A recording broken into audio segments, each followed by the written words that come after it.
Здравейте, това е Радио на кулата, програма 1001 нощи. Днешният албум се казва Venus Luxury No. 1 Baby на групата Girls Against Boys. Тази група остана леко недооценена от мен, защото онзи ден, когато и беше дошъл редът и трябваше да се слуша, нещо не бях в настроение за този стил, който се казва пост-хардкор. Какво означава пост-хардкор? Нямам си идея. Аз откакто съм се родил, хардкора само върви нагоре. Не знам да е минал, пък и да има нещо след това. Всичко в тая държава е хардкор.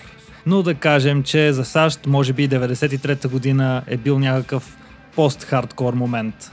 В този албум доста се крещи, доста е напрегнат, но по един приятен начин. Онзи ден не можах да го усетя, днес го усетих повече. Дадох му 2 от 5, бих му дал вече 3,5.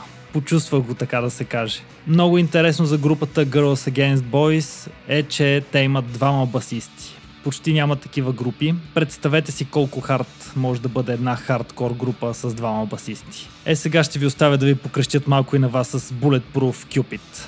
Чао, давайте го по-софт и до скоро!